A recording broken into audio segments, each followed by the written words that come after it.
अब हम पढ़ने वाले हैं ज़ोलिनडोनिक एसिड के बारे में। ज़ोलिनडोनिक एसिड जो रहता है एक बिसफॉस्फोनेट है, जिसमें बेसिकली नाइट्रोजन होता है। अब ये जो रहता है काम कैसे करता है, तो यूजुअली हम जो है देखते हैं इसको तब देते हैं जब हमारा बोन जो है उसमें मिनरल कम होने लगता है। तो ये यूजुअली क्या करता है, जो ऑस्टियोक्लास्ट द्वारा जो बोन रिजॉर्प्शन होता है, ऑस्टियोक्लास्ट द्वारा जब बोन रिजॉर्प्शन होता है उसको इनहिबिट करता है। और ये बेसिकली किससे बाइंड करता है, बोन मैट्रिक्स से। तो जो जोलिडोनिक एसिड होता है वो बोन मैट्रिक्स से बाइंड करके जो ऑस्टियोक्लास्ट मीडिएटेड बोन रिजॉर्प्शन होता है उसको कम कर देता है। ये बेसिकली करता क्या है कि ऑस्टियोक्लास्ट में एक जो पाथवे होता है जिसको बोलते हैं मेवालोनेट पाथवे, तो जो मेवालोनेट पाथवे होता है उसको डिसरप्ट कर देता है। तो मेवालोनेट पाथवे जब डिसरप्ट हो जाता है तो उसकी वजह से ऑस्टियोक्लास्ट की एपोप्टोसिस हो जाती है। तो बेसिकली जोलिडोनिक एसिड क्या कर रहा है, ऑस्टियोक्लास्ट को मार देता है, एपोप्टोसिस करा देता है। तो जिससे ओवरऑल अगर हम बात करें तो क्या चेंज आता है, बोन टर्नओवर कम हो जाता है, जिससे कि जो बोन मैट्रिक्स रहता है वो स्टेबलाइज हो जाता है। तो इसका जो यूज़ है बेसिकली अगर हम बात करें तो metastatic castration resistant prostate cancer में यूज़ करते हैं, वो भी तब जब बोन मेट्स हो जाता है। तो ये करता क्या है कि जो स्केलेटल रिलेटेड इवेंट होते हैं जैसे कि पैथोलॉजिकल फ्रैक्चर या स्पाइनल कॉर्ड कंप्रेशन, तो ये उनको जो रहता है कम कर देता है। तो स्पेशली अगर हम बात करें इसलिए देते हैं, ये बोन को सपोर्ट करेगा तो फ्रैक्चर नहीं होगा और स्पाइनल कॉर्ड कंप्रेशन नहीं होगा।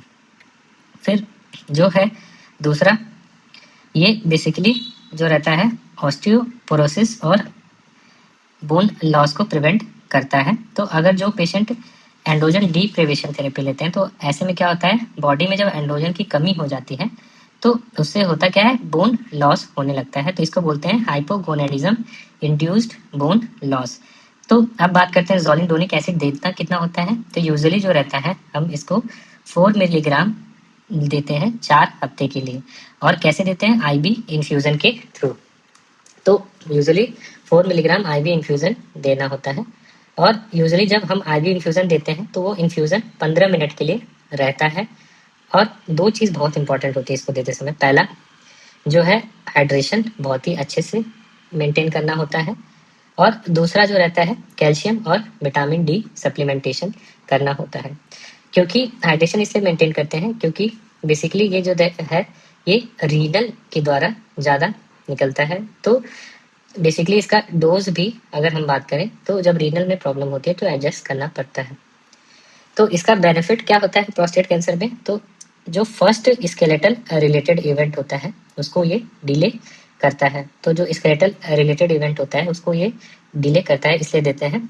दूसरा, जो बोन के कॉम्प्लिकेशंस होते हैं उसको जो रहता है ये रिड्यूस करता है। फिर जो तीसरा रहता है, जो इन पेशेंट में बोन मेटास्टेसिस हो गई है उसमें जो है क्वालिटी ऑफ लाइफ इम्प्रूव करता है। तो इम्प्रूव्स क्वालिटी ऑफ लाइफ ऐसे पेशेंट्स में जिनमें बोन मेटास्टेसिस हो गई है। और मेनली जो रहता है ये बोन टर्न ओवर जो रहता है उसको स्लो डाउन करता है। तो ओवरऑल अगर देखा जाए तो जोलिनडोनिक एसिड हमने लिया तो बोन टर्नओवर कम हो जाएगा, तो आगे चल के जो ऑस्टियोपोरोसिस होना है, स्पाइनल कॉर्ड कंप्रेशन होना है, वो सब कम हो जाएगा। और पेशेंट्स को अगर ऑलरेडी मेटास्टेसिस हो गई है तो ऐसे में जो रहता है जब हम देते हैं तो पेशेंट का जो क्वालिटी ऑफ लाइफ होता है वो बेटर हो जाता है, और बोन के जो कॉम्प्लिकेशन होते हैं बोन रिलेटेड वो कम हो जाते हैं।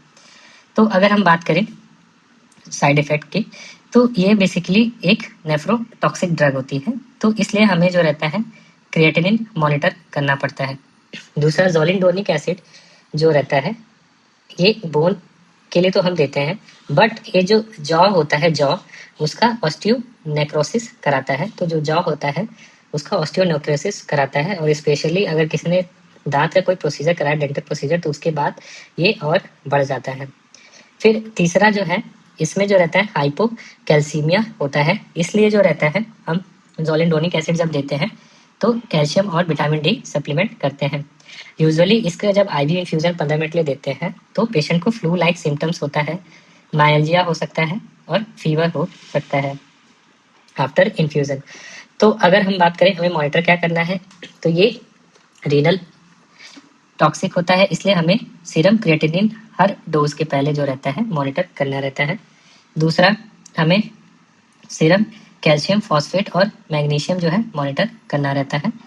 फिर ऑस्टियोनेक्रोसिस ऑफ जॉ को प्रिवेंट करने के लिए डेंटल इवेल्युएशन करना रहता है, और जो रहता है बोन डेंसिटी जो रहता है मॉनिटर करना रहता है, स्पेशली जो पेशेंट एडीटी ले रहे होते हैं। फिर किस में नहीं देना चाहिए, तो अगर जिसमें हाइपोकैल्सीमिया ऑलरेडी है तो उसमें हमें नहीं देना चाहिए। अगर किसी का क्रिएटिनिन क्लियरेंस लेस देन 30 है तो ऐसे में हमें नहीं देना चाहिए। और किसी को एक्टिव डेंटल इन्फेक्शन या जॉ इन्फेक्शन है तो भी नहीं देना चाहिए।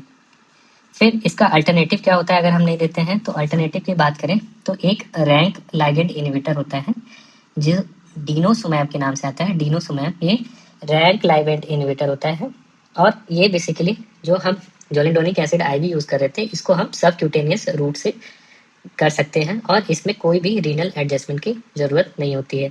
तो इसका भी इंडिकेशन सिमिलर इंडिकेशन जैसे हम जोलिडोनिक एसिड यूज करें वैसे डिनोसुमैब यूज कर सकते हैं। तो स्पेशली डिनोसुमैब की बात करें तो जिसमें रीनल इम्पेयरमेंट रहता है उसमें हम प्रेफर करते हैं।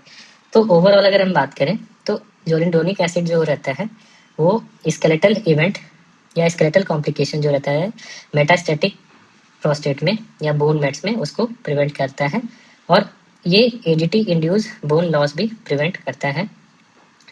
इसको जो है रीनल मॉनिटरिंग की ज़रूरत होती है, और यूजुअली जो रहता है डेंटल केयर अगर है तो वो भी हमें करना चाहिए क्योंकि ऑस्टियोनेक्रोसिस ऑफ जॉ हो सकता है। तो ये रहता है ओवरऑल जोलिडोनिक एसिड।